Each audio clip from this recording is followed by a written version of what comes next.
কুঞ্জ বিহারী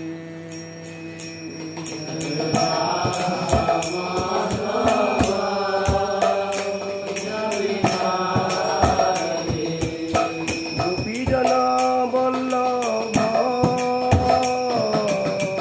গিরিবরধারী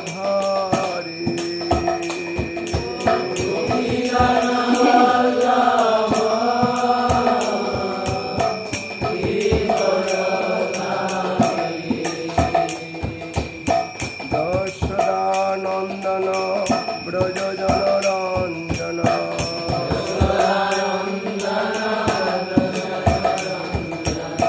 যমুনা তীর বনচারী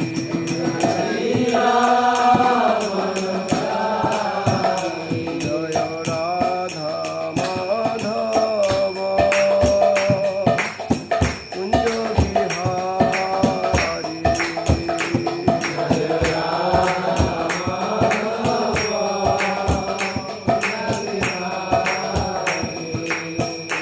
হরে কৃষ্ণ হরে কৃষ্ণ কৃষ্ণ কৃষ্ণ হরে হরে হরে রাম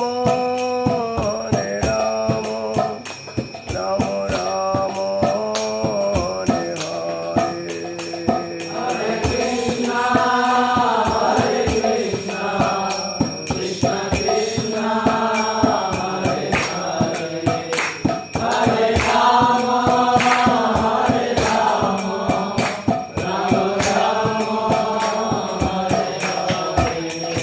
জয় রাধা মাধব রাধা মাধব রাধা মাধব জয় রাধা মাধব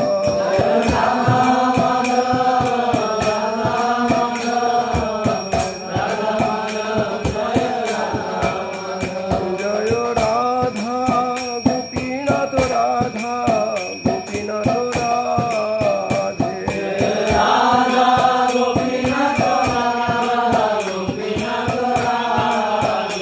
জয় জয় প্রভুপাদ প্রভুপাদ প্রভুপাদ প্রভুপাদ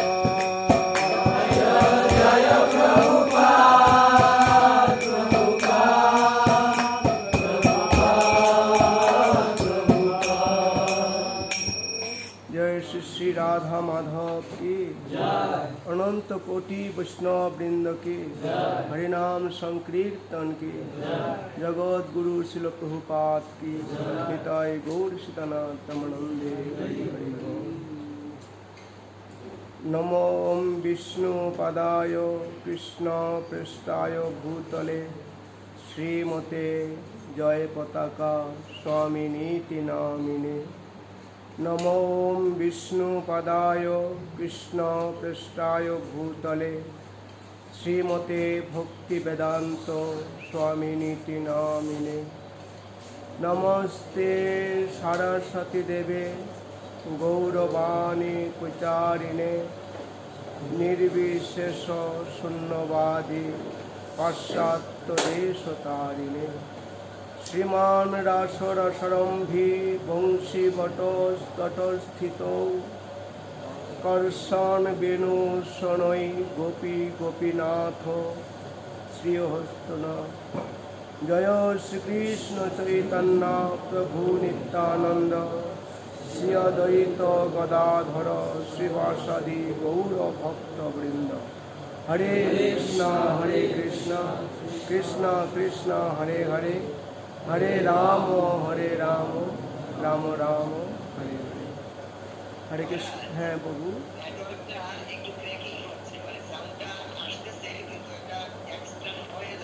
अच्छा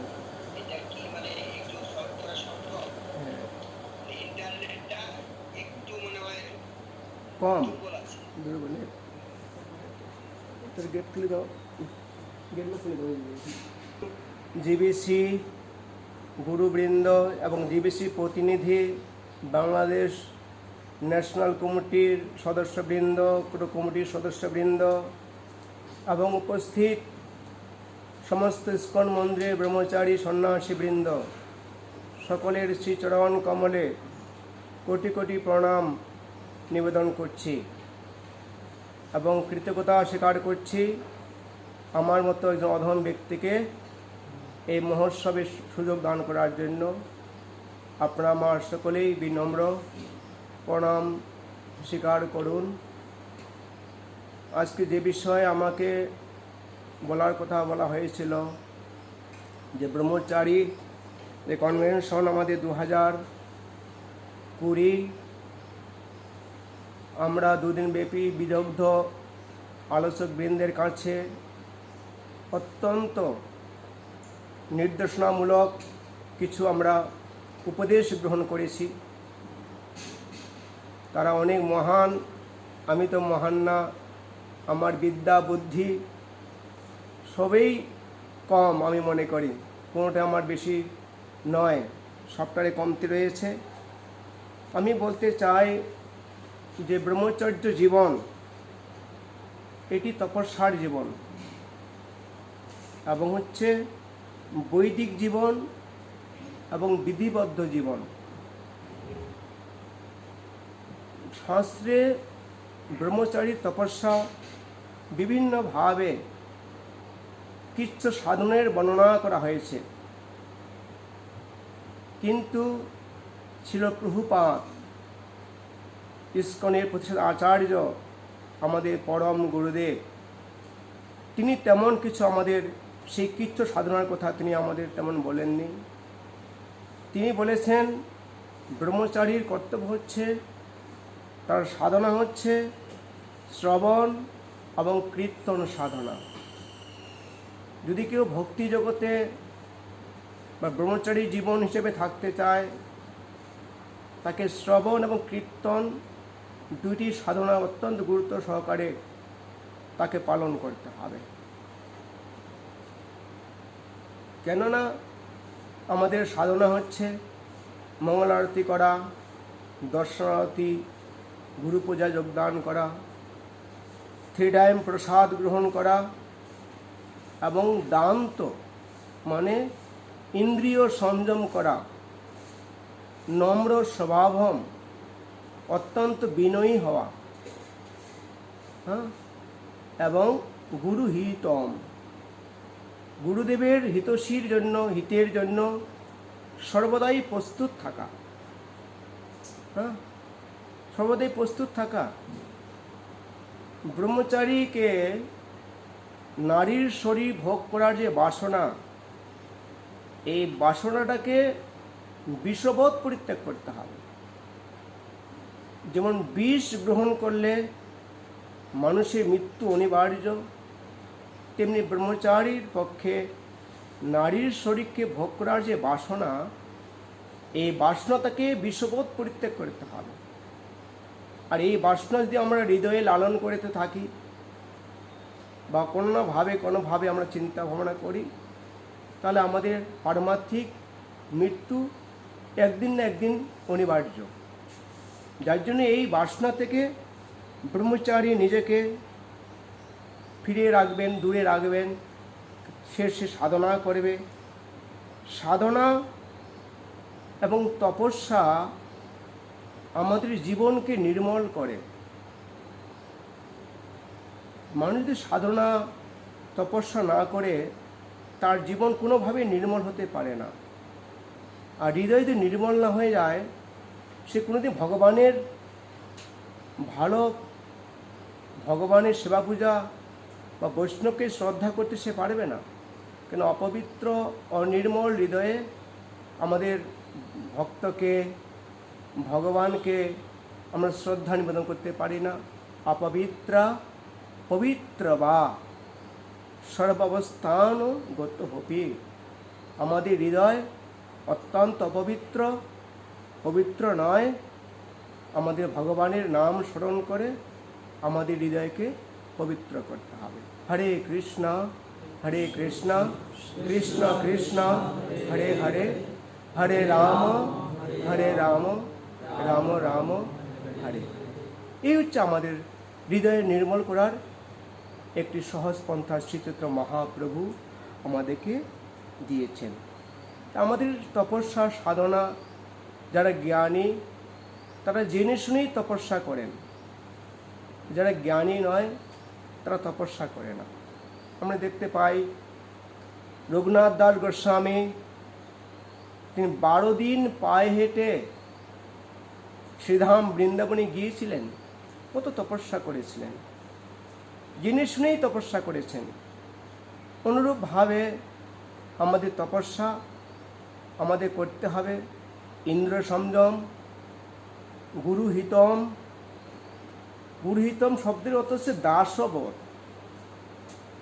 ব্রহ্মচারীর সৌন্দর্য কোথায়?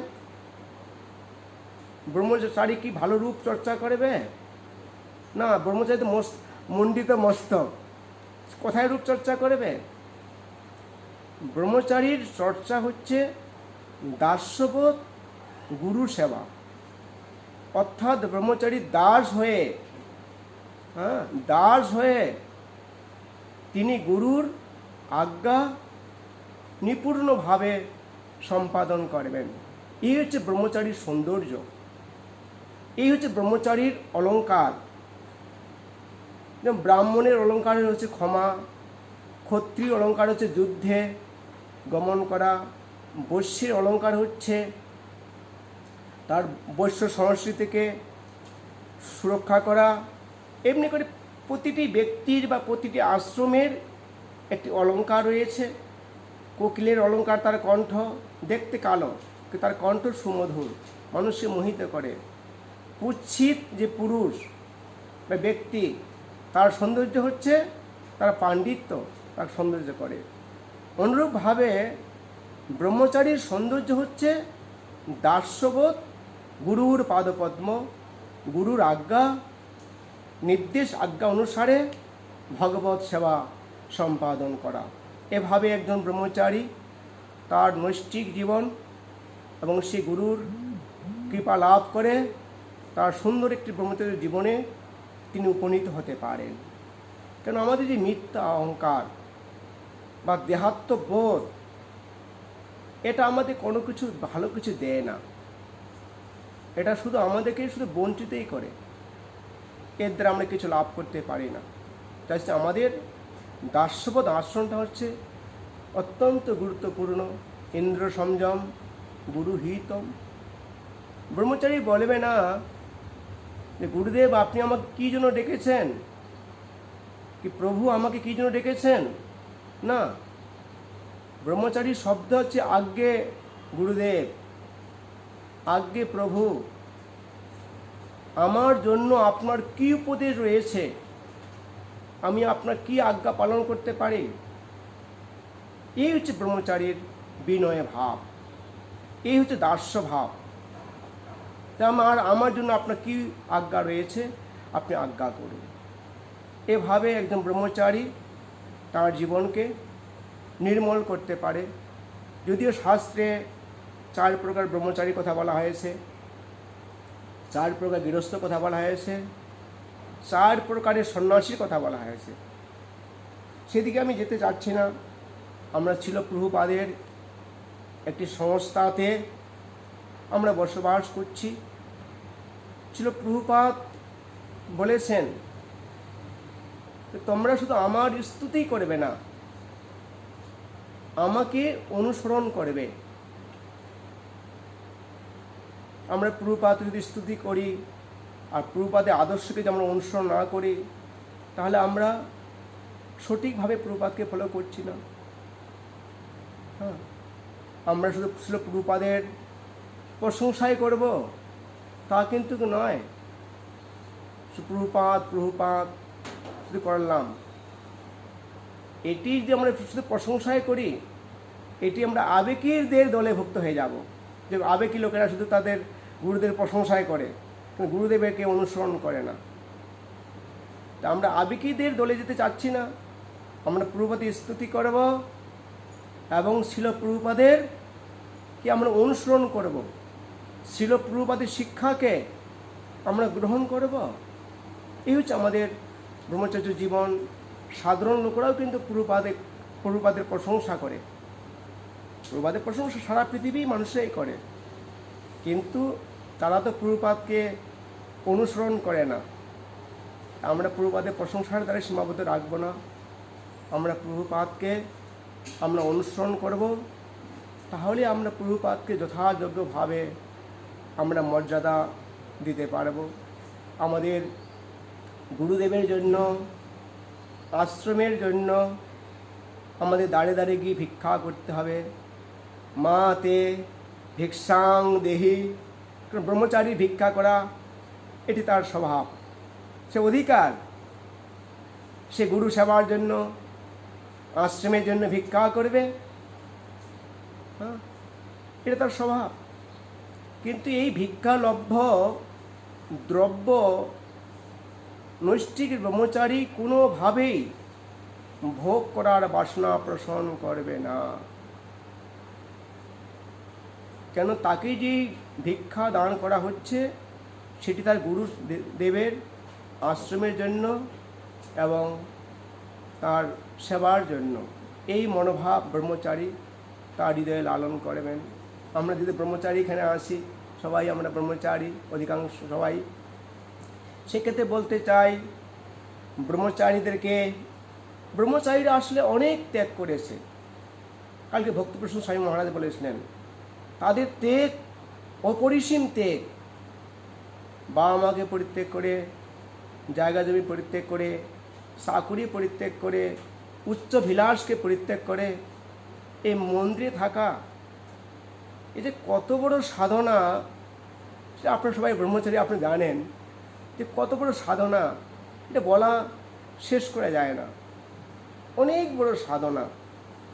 তারপরও আমরা দেখতে পাই মাঝে মাঝে আমরা ক্ষুদ্র স্বার্থে বৃহত্তা ভুলে যাই। এটি আমাদের দুর্দৈব। যেমন দেখি, একটু উদাহরণ দিতে চাই, দয়া করে কেউ মাইন্ড করবেন না। ব্রহ্মচারী থেকে দান করে 5,000, 10,000, 20,000, যার যেমন এলাকা সেভাবে দান করে। ব্রহ্মচারীরা আমরা মনে করি যে এই টাকাটা এখন ইনচার্জকে দেব না, আমি আমার কাছে রাখবো, হ্যাঁ, এই নিয়ে চিন্তা ভাবনা করি। কিন্তু আমরা দেখি না 10,000, 20,000, 50,000 টাকা এটা খুব নগণ্য। আমরা তো বাড়িতে বাবা মা, ঘর বাড়ি, অনেক জায়গা জমি ত্যাগ করেছি, সেক্ষেত্রে এটাকে নগণ্য নয়। কিন্তু আমরা কী করি, বৃহত্তাকে ভুলে যাই। ক্ষুদ্রটা আমার হৃদয়ে থাকে। 10-50,000 টাকা আমি আমার কপিনের মধ্যে রাখবো, না আমার বন্ধু বান্ধবকে উপহার দেব, না কি করব। তো এই চিন্তা আমরা ব্যস্ত হয়ে থাকি, তখন ভগবানকে আমরা ভুলে যাই। একে বলে কি, ক্ষুদ্র স্বার্থ। আমাদের মহৎ উদ্দেশ্যের জন্য, লক্ষ্যে পৌঁছার জন্য আমাদের ক্ষুদ্র স্বার্থগুলো আমাদের পরিত্যাগ করতে হবে। আমাদের লক্ষ্য হচ্ছে গুরু হিতসম, গুরুদেবের হিতশীর জন্য বা হিতের জন্য আমাদের কৃষ্ণ ভাবনামৃত যুক্ত হয়ে আমাদের জীবনকে নির্মল করা এবং ভক্তর সঙ্গে বসবাস করা। নর্তন দাস ঠাকুর মহাশয় বলেছেন, তাদের চরণ সেবী ভক্ত শনে বাস, জনমে জনমে মোর এই অভিলাষ। হে ভগবান, আমার কোনো ব্যক্তিগতভাবে চাওয়া পাওয়া আমার জীবনে কিছু প্রত্যাশা করি না। একটি প্রত্যাশা করি, প্রতি জন্মে যেন আমি তোমার নৈষ্ঠিক ভক্তদের সঙ্গে বসবাস করতে পারি। এটি হচ্ছে আমাদের জীবনের প্রার্থনা। এর চেয়ে আমাদের জীবনে কোনো প্রার্থনা নেই। আর আমাদের জীবন ধারণের জন্য আমাদের চেষ্টা করা উচিত নয়। কৃষ্ণের ইচ্ছায় গুরু সেবার দ্বারা আমাদের জীবন সৌন্দর্য হবে। আমি বলতে চাই, যারা সরকারের বিশেষ কর্মকর্তা, তারা কি করেন, সরকারি বিশেষ সুবিধা ভোগ করেন। তারা গাড়ি পায়, এসি রুম পায়, ভালো কিছু ব্যবস্থাপনা পায়, কারণ এরা সরকারের বিশেষ কর্মকর্তা। যার জন্যে ব্রহ্মচারীরা যদিও বাবা মা, ভাই বোন, পরিবার পরিজনকে জায়গা জমি ত্যাগ করেছে, যেহেতু কৃষ্ণের সেবার জন্য এরা ত্যাগ করেছে, তাই ভগবান ব্রহ্মচারীদেরকে বিশেষ সুযোগ সুবিধা প্রদান করেছেন। হরি বল। হ্যাঁ, বিশেষ সুযোগ প্রদান করেছেন। এই হচ্ছে ব্রহ্মচারী জীবনের লাভ। আমরা ত্যাগ করেছি অল্প, কিন্তু পেয়েছি কত বড়, অনেক কিছু পেয়েছি। তা এর যে জীবন কি আমাদের হতে পারে? তা আমরা যদি এর থেকে সরে যাই, দূরে যাই, বুঝতে হবে আমরা নিজের মাতাকে পরিত্যাগ করে পিচাসিনীর কাছে আমরা আশ্রয় গ্রহণ করছি। পিচাস, যে পিচাসিনী যারা আমাদের রক্ত পান করবে, তারা আমাদের স্নেহ বা মমত্ব আমাদের দিতে পারবে না। যার জন্য ব্রহ্মচারীকে কোনোভাবেই গৃহে প্রত্যাবর্তন করার মানসিকতা পোষণ করা উচিত নয়। কষ্ট হোক, দুঃখ হোক, আমাদের মন্দির থেকে ভগবান শ্রীকৃষ্ণকে আপন করে আমাদের জীবনটা অতিবাহিত করলেই আমাদের জীবনের একদিন না একদিন আমাদের সুফল, আমরা গুরু কৃষ্ণ বৈষ্ণবের আমরা আশীর্বাদ প্রাপ্ত হব। এই পৃথিবীতে সকলেই একটি অবলম্বন চায়। যারা রাজনৈতিকবিদ তারা কি করে? বড় রাজনৈতিক নেতাকে অবলম্বন করে, স্ত্রী স্বামীকে আশ্রয় গ্রহণ করে, আর স্বামী স্ত্রীকে আশ্রয় গ্রহণ করে। এভাবে আশ্রয় থেকে মানুষ জীবন যাপন করে বা অবলম্বন চায়। কিন্তু একজন ব্রহ্মচারীর আশ্রয় কি? ব্রহ্মচারীর আশ্রয় হচ্ছে গুরুর পাদপদ্ম। ভগবান শ্রীবিগ্রহকে আপন করতে হবে। ভগবান শ্রীবিগ্রহের প্রতি আমাদের মোহ আসক্তি বৃদ্ধি করতে হবে। তার কাছে প্রার্থনা করতে হবে, হে ভগবান, আমার যোগ্যতা নেই, আমার বুদ্ধি নেই, আমার শক্তি নেই, তোমার দাস রূপে আমি থাকব, কিন্তু তুমি করুণা করো, আমি তোমার চরণ থেকে যে বঞ্চিত না হয়ে যাই। এই প্রার্থনাই ভগবানের কাছে করতে হবে যে তুমি আমাকে তোমার চরণ থেকে দূরে রাখো না। এভাবে আমরা ব্রহ্মচার্য জীবন আমরা যাপন করতে পারি। এই ব্রহ্মচারী বা গুরু সেবা, ভগবান শ্রীকৃষ্ণও এই গুরু সেবা করেছেন। শান্তিমণি আশ্রমে তিনি ছিলেন। শ্রীরামচন্দ্র তিনি গুরু সেবা করেছেন। শ্রী চৈতন্য মহাপ্রভু তিনিও গুরু সেবা করেছেন। শ্রীপাদ ঈশ্বরপুরী কাছে যখন তিনি দীক্ষা গ্রহণ করেন, শ্রীমন মহাপ্রভু কুমারহট্টি গিয়ে সেই শ্রীপাদ ঈশ্বরপুরীর পাদের জন্মভূমিকে প্রণাম প্রদক্ষিণ করে একখণ্ড মৃত্তিকা সংগ্রহ করেছিলেন এবং প্রতিদিন তিনি সেই মৃত্তিকা একটু একটু করে ভক্ষণ করতেন। এভাবে শ্রীচৈতন্য মহাপ্রভু তার গুরুবর্গকে, তার গুরু ভাইদের সেবা করেছিলেন এবং সম্মান প্রদর্শন করেছিলেন। আমাদের ব্রহ্মচারীদের উদ্দেশ্য হচ্ছে বাইরে বন্ধুত্বকে দূরে রেখে নিজেদের মধ্যে বন্ধুত্ব স্থাপন করা, যাতে আমরা মন্দিরের মধ্যেই আমাদের বন্ধুত্ব স্থাপন করতে পারি। তাহলে আমরা বাইরে বন্ধুত্ব আমরা করব না, আমাদের জীবন সুরক্ষা থাকবে।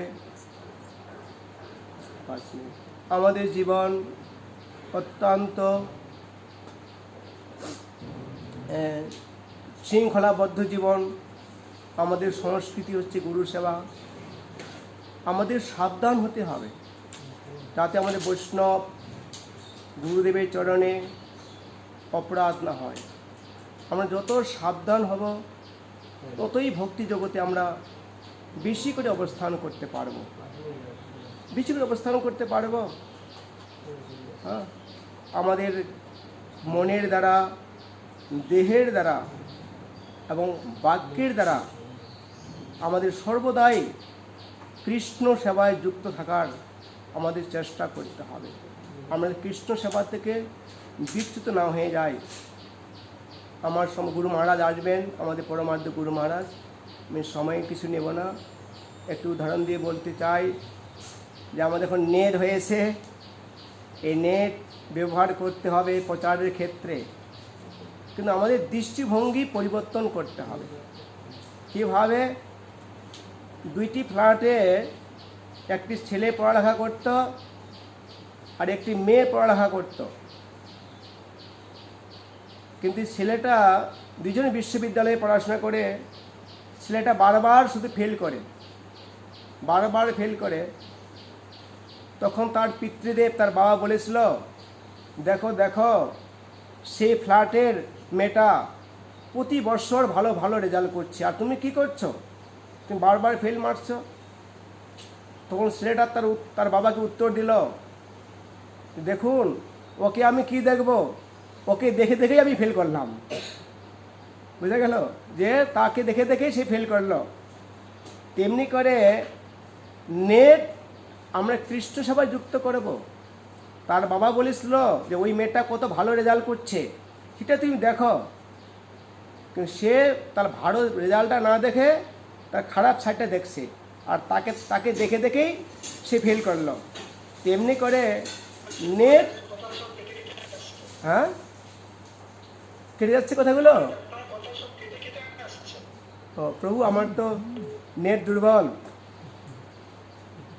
প্রভু বলছেন। তাই আচ্ছা আচ্ছা আচ্ছা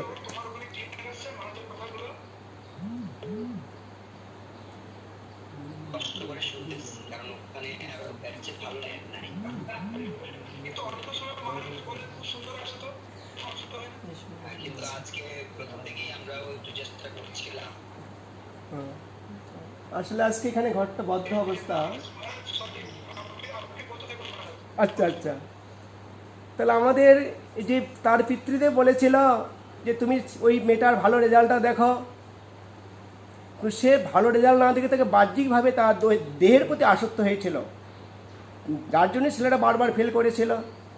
তেমনি নেট আমাদের গুরুবর্গরা, আমাদের আচার্যবর্গরা আমাদের ভগবত সেবার জন্য এগুলো আমাদেরকে নির্দেশ করেছেন যে নেট ব্যবহার করো। তো আমরা যদি তার দৃষ্টিভঙ্গি পরিবর্তন না করি, আমরা নেটের দ্বারাই আমরা ব্রহ্মচারীরা ক্ষতিগ্রস্ত হয়ে যাব। আমি সমস্ত ব্রহ্মচারীদেরকে বিনম্র প্রার্থনা করছি, দয়া করে সাবধান অবলম্বন করুন। সাবধানতা হচ্ছে আমাদের জীবনের অত্যন্ত গুরুত্বপূর্ণ একটি বিষয়। আমরা নেটের সঙ্গে সকলে এখন জড়িত হয়ে গেছি। আমরা যত সাবধান হব, ততই আমরা গুরু কৃষ্ণের সেবা করার সুযোগ লাভ করব। আর যদি আমরা সাবধান না হয়ে যাই, আমরা গুরু কৃষ্ণের সেবা থেকে আমরা বঞ্চিত হয়ে যাব। আমাদের মধ্যে মৈত্রী স্থাপন করতে হবে। যিনি আমাদের থেকে অধিক বড়, তাকে সম্মান শ্রদ্ধা সেবাপরায়ণ হতে হবে। আমাদের যারা বন্ধুর মতো সমবয়সী, সমগুণের অধিকারী, তাদের প্রতি মৈত্রী স্থাপন করতে হবে এবং কনিষ্ঠের প্রতি আমাদের স্নেহ আদর প্রদর্শন করতে হবে। এভাবেই একজন ভালো মানুষ বা ভালো ব্রহ্মচারী বা গৃহস্থ যে হোক না কেন, জড়জগতের দুঃখ থেকে সে নিস্তার লাভ করতে পারে। যখন তার মধ্যে ঈর্ষা থাকবে না, নিজের মান সম্মানের প্রত্যাশা থাকবে না, অন্যকে সম্মান দেবে, সে যে কোনো পরিস্থিতিতেই সে ভগবানের সেবায় যুক্ত থাকতে পারবে। আমি আশা করব এই ব্রহ্মচারী কনভেনশন আমাদের বিশেষ করে নরগোপাল প্রভু, ভক্তিপ্রসন্ন স্বামী মহারাজ, চারুচন্দ্র প্রভু, আমাদের প্রমাদ্য গুরুদেব এবং অন্যান্য ভক্তবৃন্দরা যে দুর্দিনে এই কনভেনশন আপনারা আয়োজন করেছেন, এই জন্য অত্যন্ত ব্রহ্মচারীদের জন্য সুফল বয়ে আনবে। আমি আশা করব আমাদের ব্রহ্মচারী বৃন্দ আরও এই কনভেনশনের মাধ্যমে নিজেকে পুক্ত করে শিল প্রভুপাদের মিশনকে আরও অনেক দূরে এগিয়ে নিয়ে যাবে। আমাদের যদি এই পৃথিবীতে কোনো কৃতকার্য থাকে, সেই কৃতকার্য হচ্ছে শিল প্রভুপাদের মিশনকে কৃষ্ণ ভাবনামৃত প্রচার করা। এর চেয়ে বড় কোনো আমাদের কৃতকার্য নেই। আমি আশা করছি সকলেই শিল প্রভুপাদের মনোভিলাষের জন্য আপনারা প্রচার করুন। আপনারা সবাই ব্রহ্মচর্য জীবন যাপন করছেন, শাস্ত্র অধ্যয়ন করছেন, গুরু সেবায় যুক্ত আছেন। আপনারাও আমার জন্য প্রার্থনা করবেন, যাতে করে আমি আপনাদের সঙ্গে থেকে আমার বাকি জীবনটা অতিবাহিত করতে পারি। সকলকে কোটি কোটি প্রণাম জানিয়ে আমার আলোচনা শেষ করছি। হরে কৃষ্ণ। অনন্ত কোটি বৈষ্ণব বৃন্দ কি, হরিনাম সংকীর্তন কি, সমবেত ভক্ত বৃন্দ কি, পিতায় গৌর সীতানাথ প্রেমানন্দে। হরে হরে বল।